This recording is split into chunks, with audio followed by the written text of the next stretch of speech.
Good morning बच्चों आज की वीडियो शुरू करने से पहले कोविड-19 से संबंधित दिशा निर्देश जो है मैं आप लोगों के साथ जो है साझा करना चाह रही हूँ, आप लोगों के साथ बांटना चाह रही हूँ। ठीक है, जैसे कि आप सभी जानते हैं कि अनलॉक 5 की जो प्रक्रिया है अब पूरे देश में शुरू हो गई है। ठीक है, इसके साथ साथ हम ये भी देख रहे हैं कि अब जो है हम पहले की तरह कोविड-19 या कोरोना वायरस बीमारी के ये उतने सतर्क नहीं दिख रहे हैं। हम देख रहे बाज़ारों में बहुत भीड़ हो गई है। ठीक है, लोग उस तरीके से इसके नियमों का पालन नहीं कर रहे हैं जैसे कि शुरुआती दौर में हम कर रहे थे, जो कि बिल्कुल भी ठीक नहीं है। क्यों? क्योंकि बीमारी अभी बच्चों गई नहीं, बीमारी है और जो है हम लोगों की लापरवाही से है ना, ये बीमारी बढ़ सकती है। तो अगर इस बीमारी को हराना है तो हमें इससे संबंधित जो भी दिशा निर्देश हैं उनका अवश्य पालन करना है। ठीक, जैसे wear mask, follow physical distancing, maintain hand hygiene.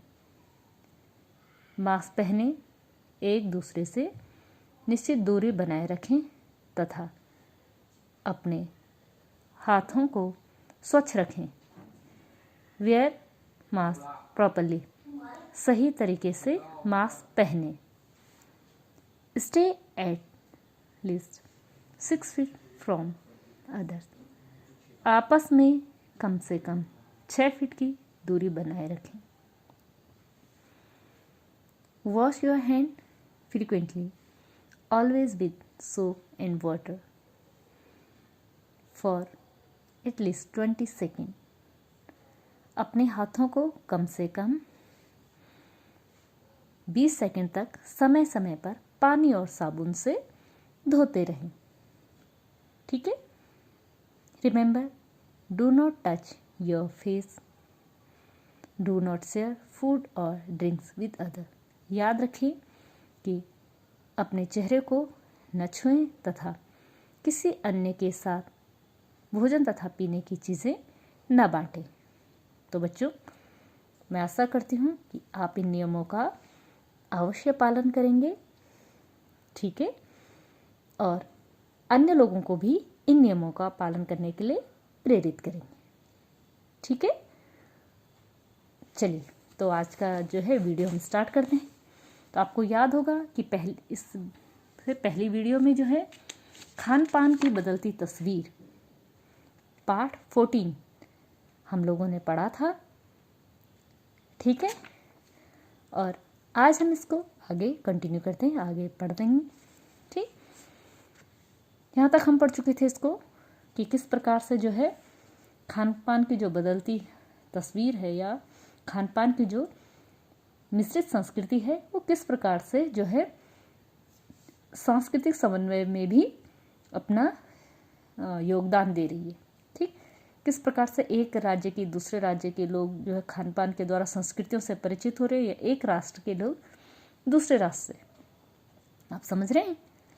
ठीक है, अब देखिए, आज़ादी के बाद उद्योग धंधों, नौकरियों, तबादलों का जो एक नया विस्तार हुआ है उसके कारण भी खान पान की चीज़ें किसी एक प्रदेश से दूसरे प्रदेश में पहुंची। जो खान पान की मिश्रित संस्कृति देखने को मिली उसका एक बड़ा कारण क्या हुआ बेटा कि आज़ादी के बाद जो उद्योग धंधे, जो मशीनीकरण जो हुआ, औद्योगिकरण जो देश का हुआ, इसके कारण क्या हुआ, एक राज्य के लोग दूसरे राज्य में जाने लगे।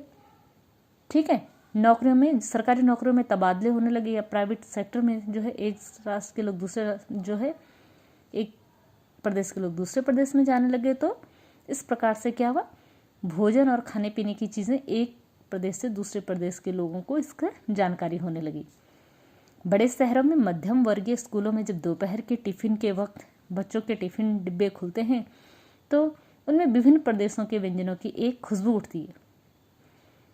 ठीक, अलग अलग जो समाज से अलग अलग प्रदेशों से आए हुए बच्चों के टिफिन में जो है उनके स्थानीय व्यंजन जब बनते हैं तो उसकी खुशबू ही अलग आती है, उसमें महक ही अलग होती है।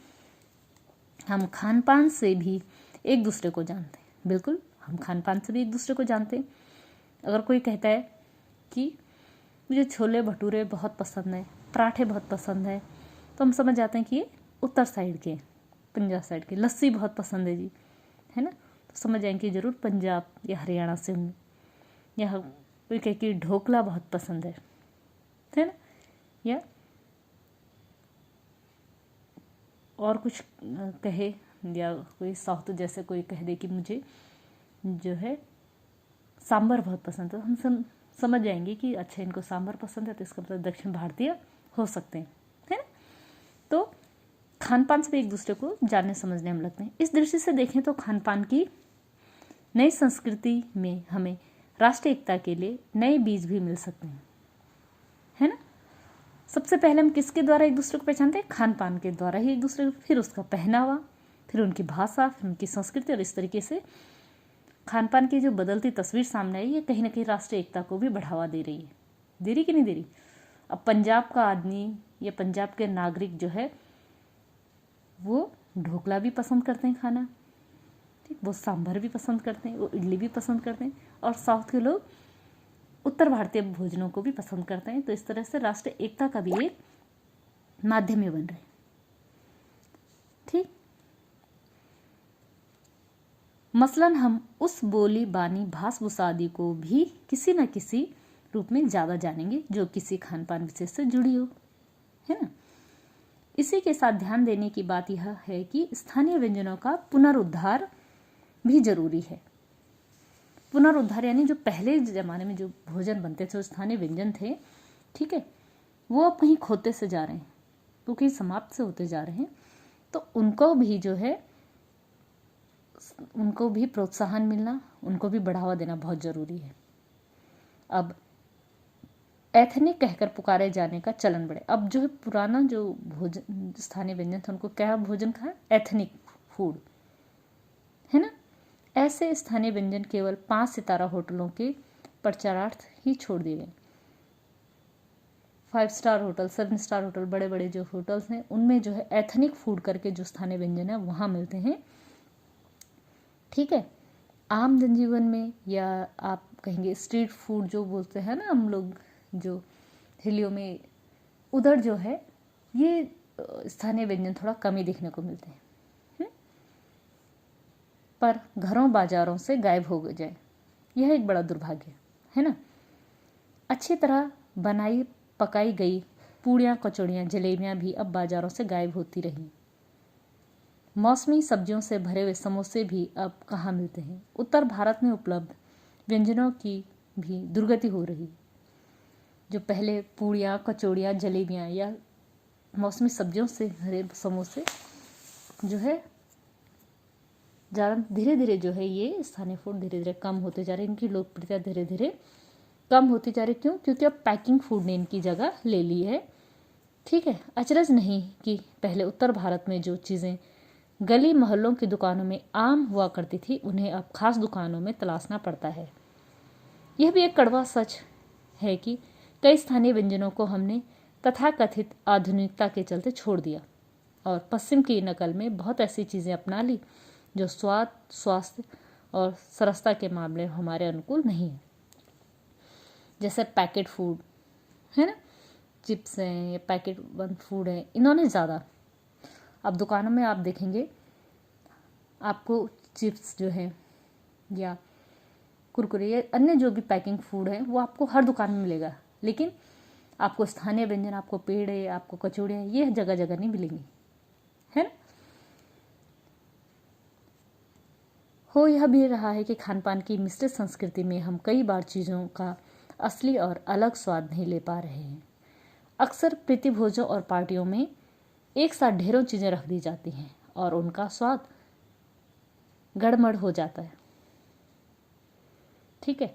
आपने देखा होगा बुफे जो शैली है, जहाँ पे जो है भोजन सजा दिया जाता है और जो है क्या जाता है, हम लोग क्या करते हैं, प्लेट में सारी चीज़ें ले लेते हैं, है ना, एक साथ सारी चीज़ें डालते हैं और किसी एक का स्वाद भी हम अच्छे से नहीं ले पाते हैं, ठीक है।